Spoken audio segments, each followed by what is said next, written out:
मैं હું રીડ કરું. ઇન્ટ્રોડક્શન. યસ.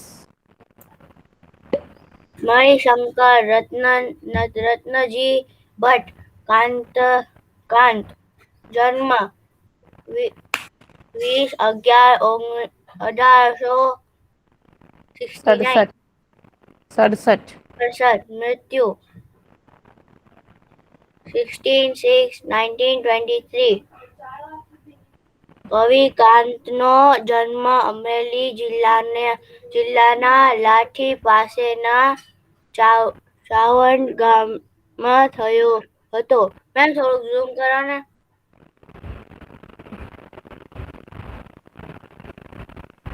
લાઠી પાસે ચાવંડ ગામમાં થયો હતો. કાંત કવિ, નાટ્યકાર અને ધર્મચિંતક હતા. એમનો કાવ્ય સંગ્રહ પૂર્વાલાપ ગુજરાતી કાવ્ય સાહિત્યમાં મહત્વનું સ્થાન ધરાવે છે.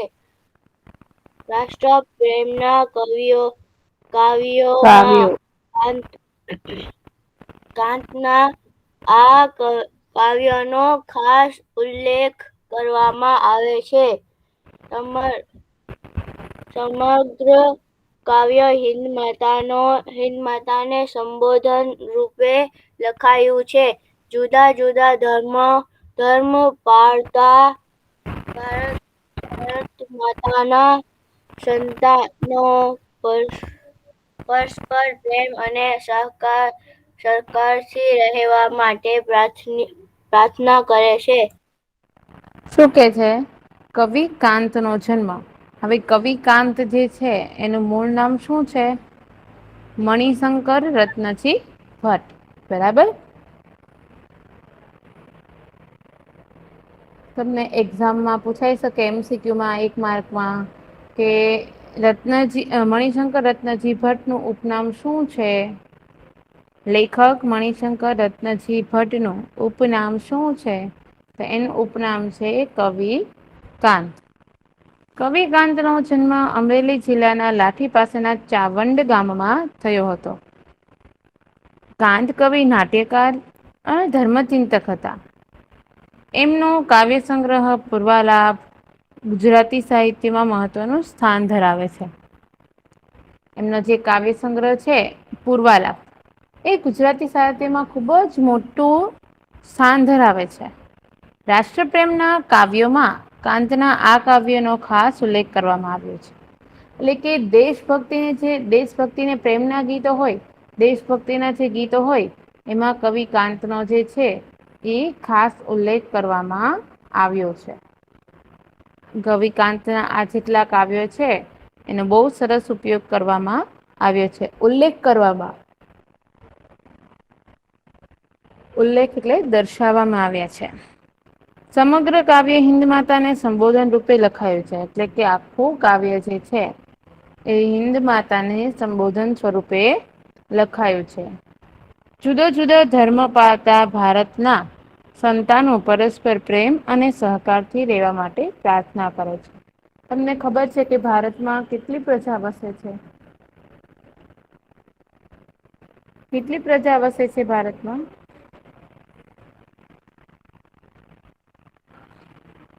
ભારતમાં કેટલી પ્રજા વસે છે?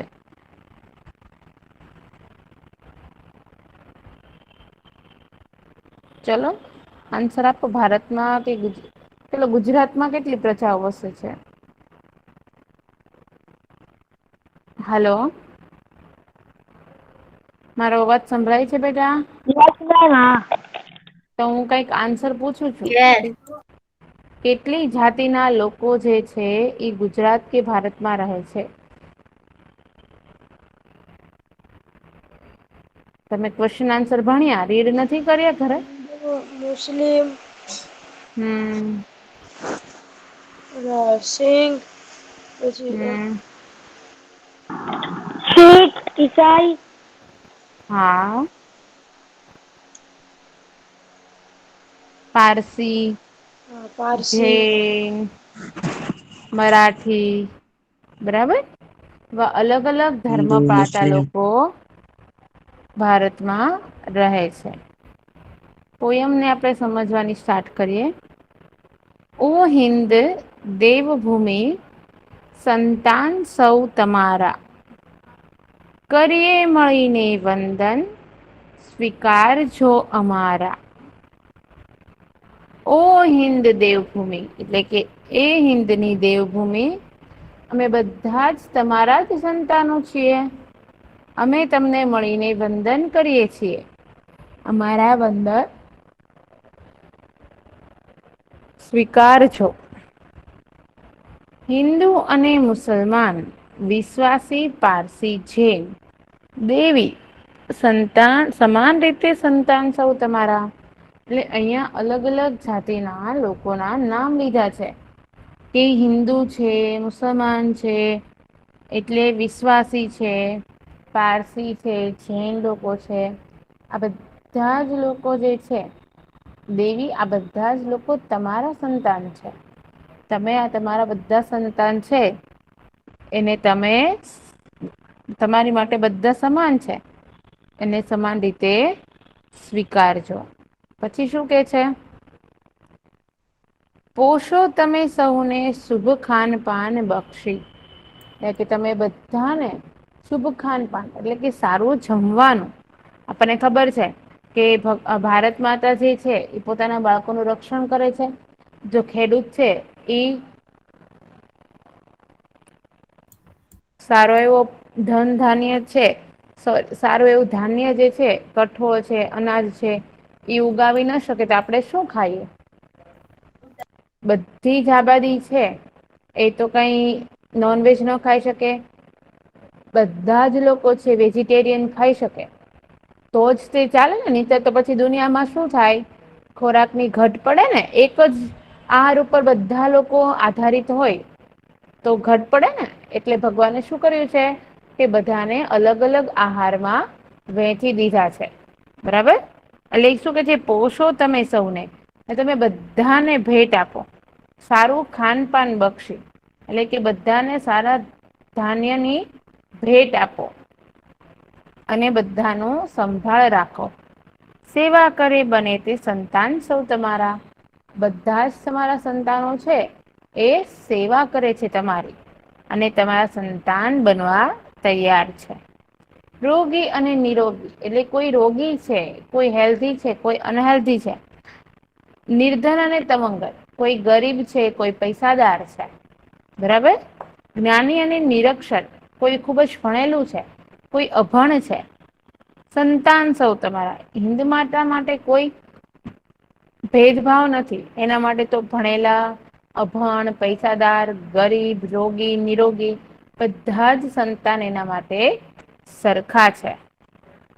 વાલ્મીકી, વ્યાસ, નાનક, મીરા, કબીર, તુલસી, અકબર, શિવાજી, માતા સૌ સંતાન તમારા.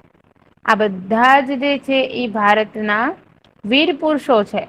કોક છે એ કબીર છે, મીરા છે, અકબર છે એ રાજા છે, શિવાજી છે, વાલ્મીકી, વ્યાસ છે તો એ બધા લેખક છે કે તેને રામાયણ, મહાભારત લખી છે. તો આ બધા જ અલગ અલગ કાર્ય કરનારા છે, અલગ અલગ જાતિના છે. બરાબર? છતાં પણ આ બધા જ સંતાન છે એ એક સરખા તમારા માટે છે. સૌની માતા સમાન, સૌએ સમાન તેથી ના ઉચ્ચ નીચ કોઈ સંતાન સૌ તમારા. એટલે બધાની માતા છે સમાન છે ને સૌએ સમાન તેથી. એટલે બધા સમાન છે તેથી બધાની માતા એક જ છે. એટલે બધા જ તે સંતાન એની માતા માટે સમાન છે. કોઈને માટે ઉચ્ચ નીચ નો ભેદભાવ નથી. એટલે કે કોઈ નીચી જાતિ, કોઈ ઉચ્ચ જાતિનું એવો ભેદભાવ નથી. ચાહો બધા પરસ્પર, સાહો બધા પરસ્પર. એટલે એકબીજાને પ્રેમ કરો અને એકબીજાની મદદ કરો.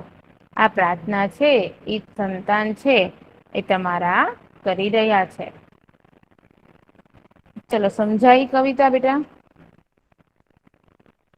યસ. બધાને પોયમ સમજાઈ ગઈ? Yes. Yes ma'am. MCQ number 1. આ કાવ્ય કોને સંબોધીને લખાયું છે? હિન્દ માતાને. માતાને. હિન્દ માતા. કવિ હિન્દને કોની ભૂમિ તરીકે ઓળખાવે છે? દેવોની. દેવોની. દેવોની. ક્વેશ્ચન નંબર એક વાક્યમાં ક્વેશ્ચન નંબર 1. કવિ વંદન સ્વીકારવાનું કોને કહે છે?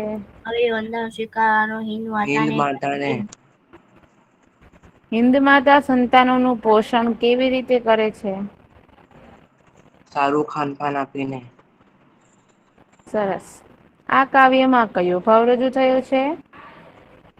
આ કાવ્યમાં ભાઈચારાનો ભાવ રજૂ થયો છે.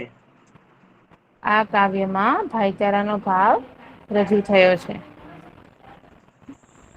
પ્રશ્ન 1. નીચેના પ્રશ્નના ઉત્તર આપો. ભારતમાં કયા કયા ધર્મ પાળતી પ્રજા વસે છે? ભારતમાં હિન્દુ, મુસલમાન, શીખ, ઈસાઈ, ખ્રિસ્તી, પારસી, જૈન પ્રજા વસે છે. ભારત ભૂમિને કવિ માતા તરીકે કેમ સંબોધે છે? બીજા બોયસે આન્સર નથી આપવાનો. નોટ્સ આપણે ઓલરેડી લખાઈ ચૂકી છે. ખાલી હું જ આન્સર આપું છું. તો પછી આન્સર નથી આપવાનો. એમ હું તો આપતો હતો. N Mohammad, Shabbar. Yes ma'am. Answer નથી આપવાનો બેટા. થર્ડ. ભારતમાં વસતી પ્રજાને કવિ સમાન શા માટે ગણે છે?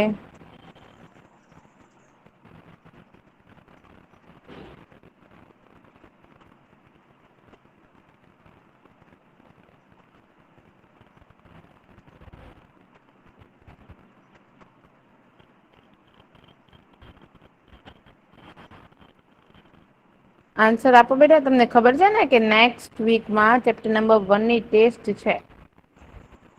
નેક્સ્ટ થર્સડે તમારી ગુજરાતીની ચેપ્ટર નંબર 1 ની ટેસ્ટ છે. ક્વેશ્ચન બોલો. ભારતમાં વસતી પ્રજાને કવિ સમાન શા માટે ગણે છે? FA1 માં કેટલા લેસન આવશે? સંસ્કૃત ફર્સ્ટ 3 લેસન અને Gujarati first 3 lesson. Okay ma'am. FA1 તમારી એન્ડ ઓફ ધ જુલાઈના છે. એટલે પ્રિપરેશન સ્ટાર્ટ કરી દેજો. ઓકે.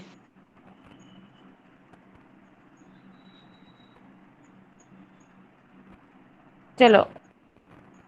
ક્વેશ્ચન આન્સર છે એ રીડ કરી લેજો. ફર્સ્ટ છે જ્ઞાની.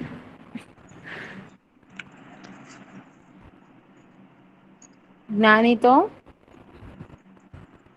અજ્ઞાની.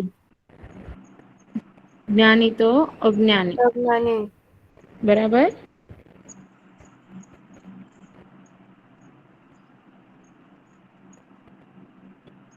નિરોગી.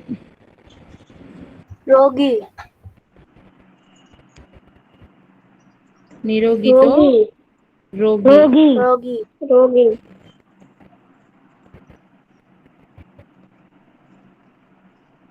રોગી ગોતું તો પડશે ને બેટા.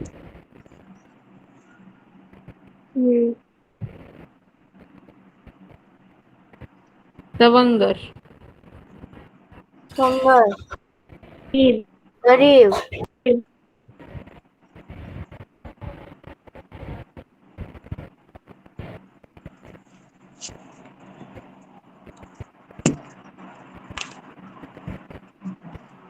ઉચ્ચ. નીચ. નીચ. છેલ્લેથી બીજી લાઈનમાં પેલો શબ્દ મેમ ગરીબનો છેલ્લે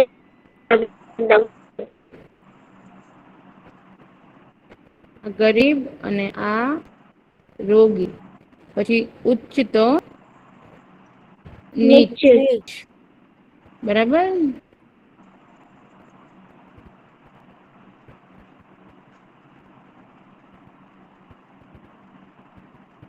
ઉચ્ચ તો નીચ. સમાન. રાજા. અસમાન.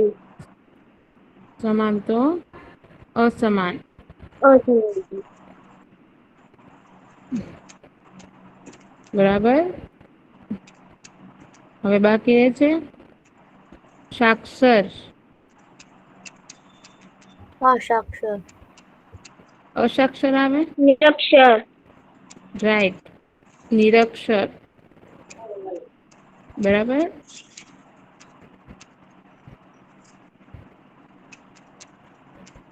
ચલો નેક્સ્ટ છે હવે લેસન નંબર 3.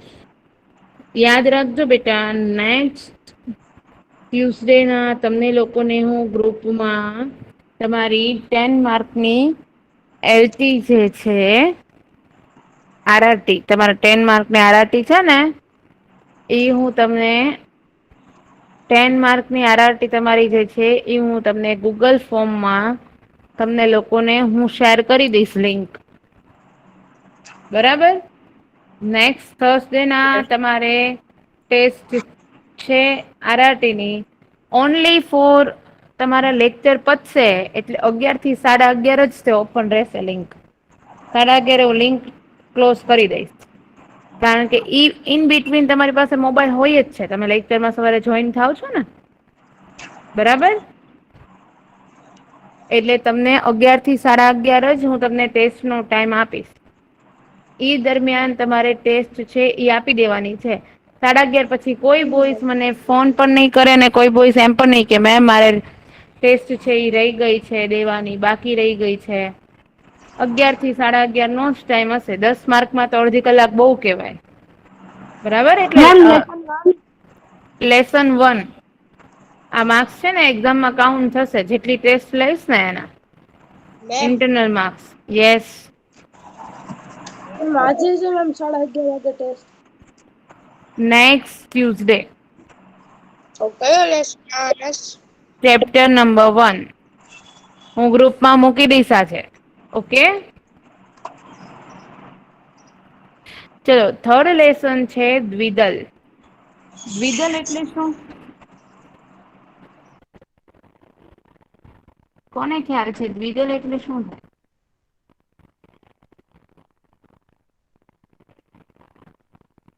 દ્વિદલ નો મીનિંગ શું થાય બેટા? પેલા તમે છે ઈ શબ્દને છૂટો પાડો. દ્વિ એટલે શું થાય? જો તમે અહીંથી ઈ શબ્દ છે ને એને અલગ પાડો. જો આપ્યું છે દ્વિદલ. મેમ બે પછી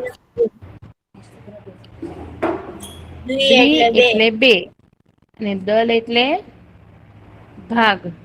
બે ભાગમાં વહેંચાયેલું એને શું કહેવાય? દ્વિદલ. ચલો એના લેખક છે ડોક્ટર I.K. વીજળીવાળા. બરાબર. સરસ મજાનું તમે I.K. વીજળીવાળાને ઓળખો છો ને? હા, બાળકોના સ્પેશિયાલિસ્ટ. Very good. કે જે ડોક્ટર છે બાળકોના સ્પેશિયાલિસ્ટ ડોક્ટર છે. બરાબર. કે જે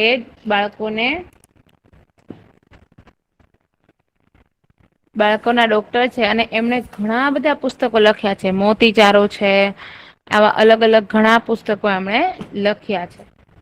ડોક્ટર. ચલો ઇન્ટ્રોડક્શન રીડ કરો તો બેટા. Doctor I.K. વીજળીવાળા જન્મ ભાવનગર જિલ્લાના અમરગઢમાં થયો હતો. તેઓ વ્યવસાયે ડોક્ટર છે. સાયલેન્ટ પ્લીઝ, મોતીચારો, પ્રેમનો પગરવ અને ઉંદરભાઈને આંખો આવી વગેરે એમના જાણીતા પુસ્તકો છે. અહીં બે બોધક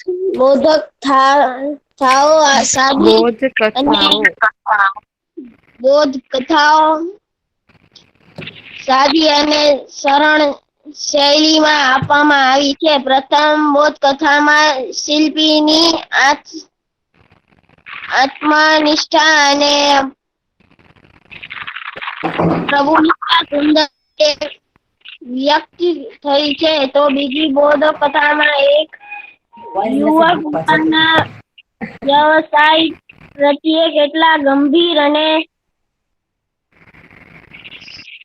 શનિ છે એની સનિષ્ઠ સનિષ્ઠ છે એની જોરદાર શૈલીમાં રજૂઆત છે. સરસ મજાનું ડોક્ટર આઈ.કે. વીજળીવાએ આપણને અહીંયા લેસનના 2 ભાગ આપ્યા છે. એક છે મૂર્તિ અને બીજું છે સ્વમૂલ્યાંકન. 2 બોધકથા છે. બંનેમાંથી આપણને સારી એવી બોધકથા જ જોવા મળે છે. બરાબર. પ્રથમ બોધકથામાં શિલ્પીની આત્મનિષ્ઠા અને પ્રભુનિષ્ઠા, એટલે કે શિલ્પી જે છે એને પોતે જે કામ કર્યું છે એના પ્રત્યે એને આત્મનિષ્ઠા છે. એ પોતે ક્યારેય ખરાબ કામ નથી કરતો. એ આપણે મૂર્તિનો લેસન ભણીએ એટલે તમને સરસ મજાનું સમજાય છે. તો બીજી બોધકથામાં એક યુવક પોતાના વ્યવસાય પ્રત્યે કેટલો ગંભીર અને સનિષ્ઠ છે તેની ચોંટદાર શૈલીમાં રજૂઆત છે. બરાબર.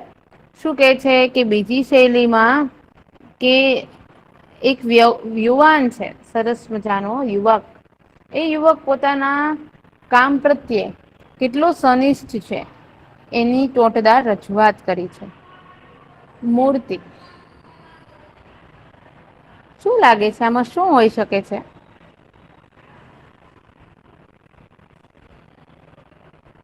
તમે વિચારો તો મૂર્તિ એટલે આ પાઠમાં શું હોઈ શકે છે? મેં રીડ કરવાનું કીધું તો લેસન તમને રીડ કર્યો તો તમે?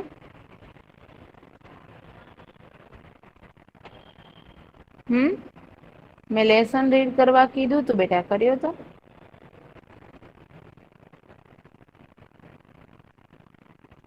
Hello hello. હા બેટા, હું એમ પૂછું છું મેં લેસન રીડ કરવા કહ્યું તું, કર્યો તો બધા? નો મેમ. વાય? શું કામ રીડ નહોતો કર્યા? मैम टाइम नहीं था. टाइम नहीं था? आप इतने बिजी रहते हो कि मैंने लास्ट वीक को बोला था लेसन रीड करने के लिए और आपने अभी नहीं किया है. रीड किया था तो क्या आता है उसमें, बोलो. શું આવે છે મૂર્તિમાં? રીડ કર્યું એને તો ખબર પડી જાય, કારણ કે સાવ ઇઝી લેસન છે, એકદમ સરસ મજાનો આપણને યાદ રહી જાય એવું.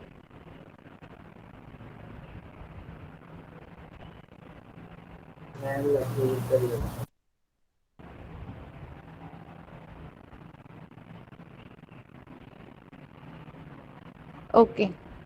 એક માણસ એક વખત પોતાના ગામમાં બની રહેલા નવા મંદિરનું નિર્માણ કાર્ય જોવા ગયો હતો. એકવાર એક માણસ છે એ પોતાના ગામમાં એક મંદિર બની રહ્યું છે અને એનું જે નિર્માણ કાર્ય, એટલે કે મંદિર કઈ રીતે બનાવે છે, એનું નિર્માણ કઈ રીતના થયું છે, એની બનાવટ કેવી છે, એ જોવા માટે તે ગયો હતો. એ કોઈ જાણકાર નહોતો, એટલે કે કોઈ એવો શિલ્પી નહોતો. શિલ્પી એટલે મંદિર બનાવનાર માણસ, કે એવું કોઈ શિલ્પી નહોતો કે ભાઈ જે મંદિર જુએ તો એને ખબર પડે કે ભાઈ અહીંયા ભૂલ છે કે અહીંયા કઈ પ્રોબ્લેમ છે. બસ એમ જ જોવા માટે ગયો હતો. એ ખાલી એમ જ જોવા માટે ગયો હતો. ત્યાં જઈને એણે જોયું તો એક શિલ્પી ખૂબ જ એકાગ્રતાથી આરસ પહાણના પથ્થરમાંથી ભગવાનની મૂર્તિ બનાવી રહ્યો હતો. ત્યાં જઈને એણે શું જોયું કે એક શિલ્પી જે છે એ શિલ્પી આરસ પહાણના પથ્થરમાંથી મૂર્તિ બનાવી રહ્યો છે. બરાબર. આરસ પહાણ એટલે કે વ્હાઈટ માર્બલ, એમાંથી એ મૂર્તિ બનાવી રહ્યો હતો. પેલા માણસને એના કામમાં રસ પડી ગયો.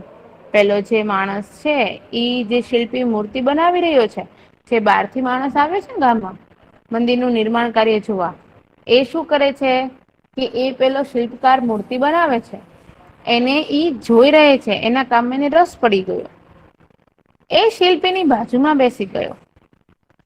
અચાનક એનું ધ્યાન બાજુમાં પડેલી એવી જ અન્ય એક મૂર્તિ પર પડ્યું. હવે એ શિલ્પીની બાજુમાં બેસી જાય છે ને અચાનક એનું ધ્યાન ક્યાં પડ્યું તો કે શિલ્પી જે મૂર્તિ બનાવે છે એના જેવી જ એક મૂર્તિ બાજુમાં પડી છે. એને નવાઈ લાગી, એને ખૂબ નવાઈ લાગે છે કે આ તો વળી શું. એણે શિલ્પીને પૂછ્યું, મંદિરમાં એક સરખી આ બે મૂર્તિઓની જરૂર છે? એણે પૂછ્યું કે મંદિરમાં એક સાથે આ બે મૂર્તિઓની જરૂર છે? એને તરત નવાઈ લાગી કે મંદિરમાં બે મૂર્તિઓની જરૂર થોડી હશે, ઈ પણ એક જ સરખી. તો તરત શિલ્પી જવાબ આપે છે, ના. શિલ્પીએ જવાબ આપ્યો, આવી એક જ મૂર્તિની જરૂર છે, પરંતુ આ બીજી મૂર્તિમાં થોડુંક નુકસાન થવાથી છેલ્લી ઘડીએ પડતી મૂકવી પડી છે. શું કે છે કે આ બીજી મૂર્તિમાં થોડુંક નુકસાન થયું છે એટલે મારે એને છેલ્લી ઘડીએ પડતી મૂકવી પડે એમ છે. પેલા માણસે ઊભા થઈને પડતી મૂકેલી મૂર્તિને ચારેય તરફથી તપાસી. પેલો માણસ જે છે એને ઊભો થયો અને ઊભો થઈને એને જે મૂર્તિ પડતી મૂકેલી હતી, શિલ્પકારે જે મૂર્તિ મૂકી દીધી હતી બનાવવાની અને બીજી બનાવવા લાગ્યો હતો, એની બદલે ઓલો જે માણસ છે એ પેલી મૂર્તિ જુએ છે કે આમાં ક્યાં નુકસાન છે. એને તો કોઈ જગ્યાએ કઈ પણ નુકસાન બતાવ્યું નહીં. શિલ્પકાર જે છે એને કોઈ પણ જગ્યાએ વોટ બેટા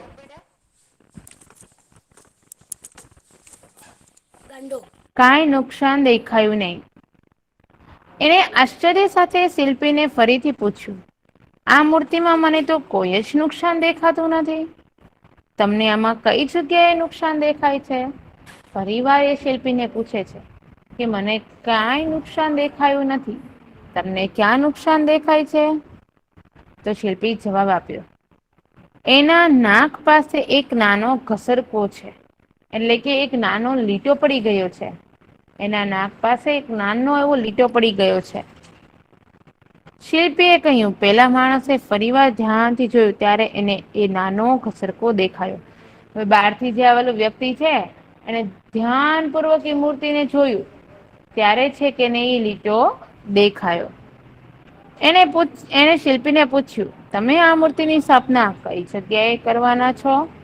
તરત જ પેલા વ્યક્તિ જે છે બહારથી આવેલા વ્યક્તિએ પૂછ્યું કે તમે આ મૂર્તિની સ્થાપના કઈ જગ્યાએ કરવાના છો? શિલ્પીએ જવાબ આપતા કહ્યું, 20 ફૂટ ઊંચા સ્તંભ ઉપર. શું કીધું કે 20 ફૂટ ઊંચો જે સ્તંભ છે એની ઉપર આ મૂર્તિની સ્થાપના અમારે કરવાની છે. પેલા માણસનો આશ્ચર્યનો પાર ન રહ્યો. એને ખૂબ જ આશ્ચર્ય થયું કે 20 ફૂટ ઊંચા સ્તંભ ઉપર આ મૂર્તિની સ્થાપના કરે તો કઈ જરૂર પડે નહીં, આ લીટો પણ કોઈને દેખાય નહીં. બરાબર? આ ભલા આદમી જો આ નાનકડી એને તરત કીધું કે એ ભલા આદમી, જો આ નાનકડી મૂર્તિની સ્થાપના એટલે બધે ઊંચી જ કરવાની હોય તો આવી ખોટી મહેનત શું કામ? કે આવી નાનકડી મૂર્તિની સ્થાપના આટલી બધી ઊંચે તારે કરવાની હોય તો તું આવી મહેનત શું કામ કરે છે? ત્યાં વળી કોણ જોવાનું છે કે એના નાક પર ઘસરકો છે? ત્યાં થોડી કોઈ જોવાનું છે કે એના નાક ઉપર નાનો એવો લીટો છે? શિલ્પીએ પોતાનું કામ અટકાવીને એ માણસ સામે જોયું. શિલ્પીએ પોતાનું કામ અટકાવી દીધું અને એ માણસ સામે એણે જોયું. પછી એ માણસ છે એ હસીને બોલ્યો, ભાઈ, બીજું કોઈ આ વાત જાણે કે નહીં એની મને તો ખબર નથી. તરત શિલ્પીએ કીધું કે બીજું કોઈ આ વાત જાણે કે નહીં એ તો મને ખબર જ નથી, પરંતુ હું અને મારો ભગવાન તો આ જાણીએ જ છીએ ને. તરત સામે સરસ મજાનો જવાબ આપ્યો કે હું અને મારો ભગવાન બંને આ વાત અમે જાણીએ છીએ. એટલું કહી એટલી જ એકાગ્રતાથી એણે પોતાનું કામ ફરીથી શરૂ કરી દીધું. પછી પાછો એકાગ્રતાથી તે બીજી મૂર્તિ બનાવવામાં લાગી જાય છે. નિશબ્દ બની પેલો માણસ એ શિલ્પીને જોઈ રહ્યો. એટલે કે પેલા માણસના મોઢામાં બોલવા માટે એક પણ શબ્દ નહોતા અને નિશબ્દ બનીને તે જોઈ રહ્યો હતો. ચલો, સરસ મજાનો પેલો મૂર્તિનો પાઠ છે એ આપણે પેલો ભાગ છે એ ભણી ગયા. બીજો ભાગ છે એ હવે તમારે નેક્સ્ટ લેક્ચરમાં રીડ કરીને આવવાનું છે બેટા. બરાબર? એટલે ઓકે નેક્સ્ટ ટ્યુઝડે આપણો લેક્ચર છે. એટલે ત્યારે આપણે ચેપ્ટર 1 નું રિવિઝન કરશું.